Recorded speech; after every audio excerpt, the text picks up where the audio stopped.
Well, hey, everybody. I'm here for another real estate conversation with expert real estate investor, Sarah Larbi.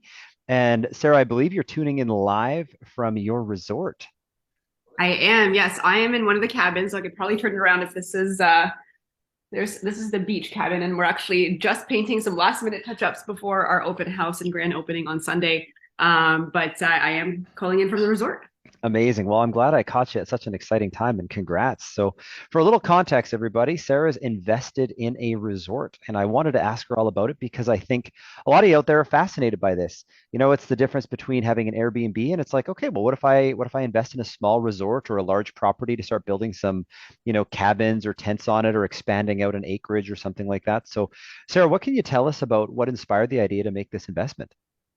I mean, I've been doing Airbnb and cottages for, I would say, since 2018, 2019. Right. And uh, and I love that market. I love the short-term market. I love the cottage rental.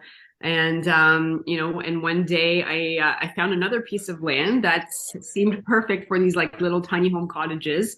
Unfortunately, that piece of land didn't work out because it was in a floodplain. So that sparked the idea Right. originally. And then I started looking from there to be like, hey, wait, love Airbnb, love cottages. Why don't we just 10x it? Totally. Well, you know what? I get that being on a floodplain is a no-go, but what were some of the other criteria that caused this to be the right one for you to look at as an investment? The zoning for this one was actually set up as a resort already, so that we didn't have to change Amazing. zoning because people that know developments, that could take years. That Of could take years, course. it could take 2 years. So this was actually was already the right zoning, which is one of the criteria as I was looking for land or for something that you could improve, and essentially burr, which is what we've done with this in a sense.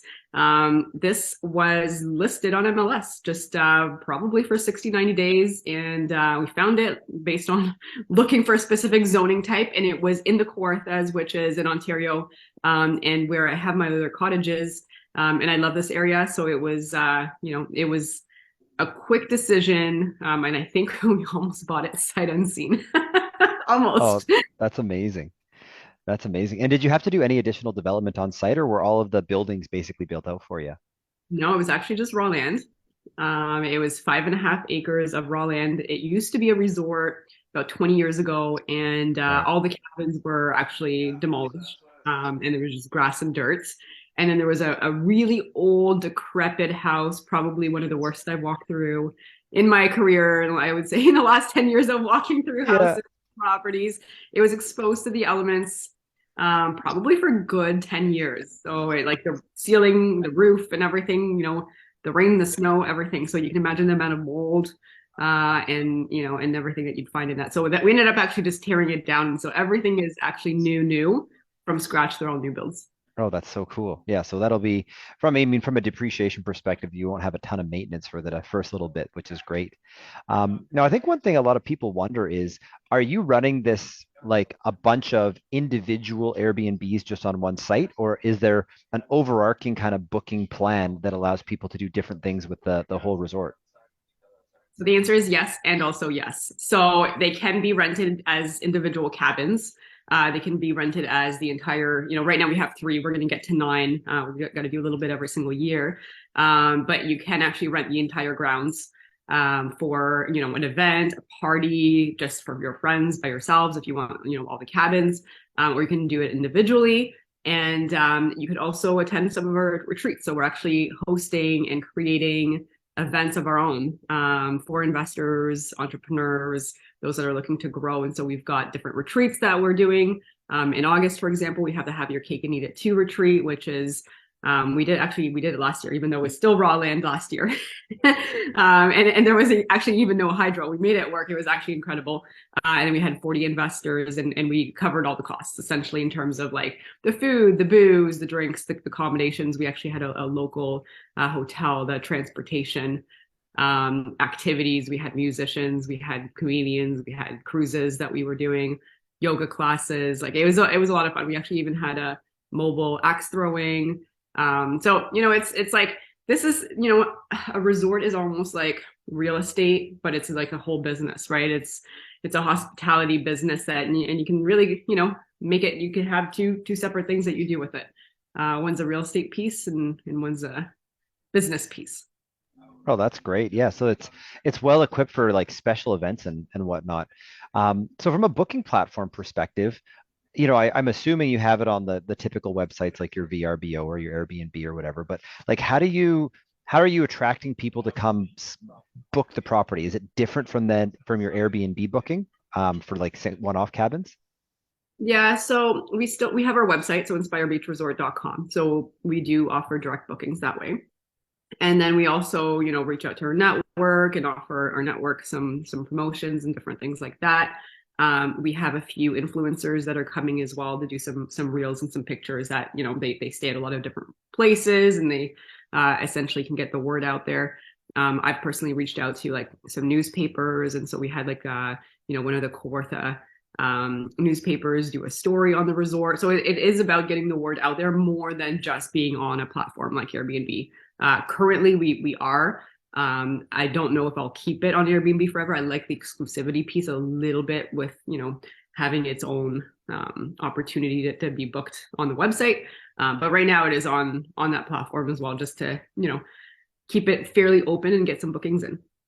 Yeah, that makes sense. So if I'm hearing you correctly, part of the game plan is to create the presence for the resort, out there so that you're not relying on the platforms for your ongoing bookings. And, eventually I'm sure you're gunning towards a lot of repeat customers coming back to the property. Yeah, and we're also catering to like bachelorette parties, micro weddings, and and as people are thinking of events and stuff like that, we do want to be that event space of choice for, I would say like 60 people and under is Got it. probably. Yeah, that makes perfect sense. So what would you say to somebody who's been thinking about investing in something like this? Like what are a couple of tips and awarenesses and things to avoid just so that someone who wants to start in this direction is getting off on the right foot? I mean, I would just say it's so unique and just be ready to be so uncomfortable. Step out, and there's going to be lots of ups and lots of downs. And really, it is learning along the way because no resort is even similar, right? No hotel is similar. And so, it is really like familiarizing yourself maybe with the short-term rental world to start with. And then, I think for us, like we're still learning along the way, but the zoning piece definitely made a big difference because all we had to do was get building permits. So we didn't have to fight with all the neighbors, and go through all those, those meetings and whatnot. For us, we ended up doing it like as a upscale higher end thing. But again, you could choose what your client base is.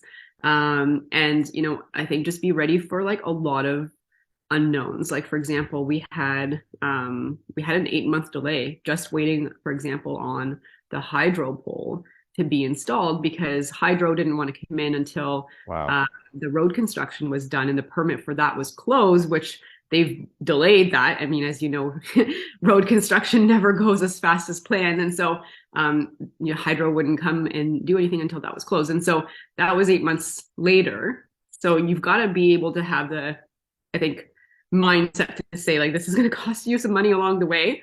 It's a lot of money in before you start making profits, right? It's not as simple as you're buying a cottage and you're ready, like, maybe do a small reno and then furnish it and get it going. This is like a bigger project. I mean, when we bought this, it was June of 2021. And now we got occupancy at the end of March, so of 2023. So you can see, and a lot of that was actually the delay. But you've got to be able to have that fortitude to, stay the course, but at the same time pivot along the way because there might be things and challenges that you're like hoping to do something and then for whatever reason it doesn't work.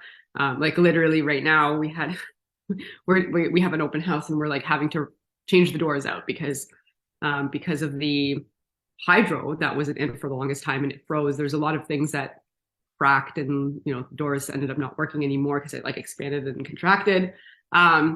But I'll tell you, ultimately it's worth it. I love this stuff. It's my passion project, but I think you need to look at it as it's not real estate per se. Sure, it's part of it, but it's going to be a business. So you've got to figure out what moving pieces are and who's going to manage it and how it's going to be managed. And like, it's you got to grow that baby, right?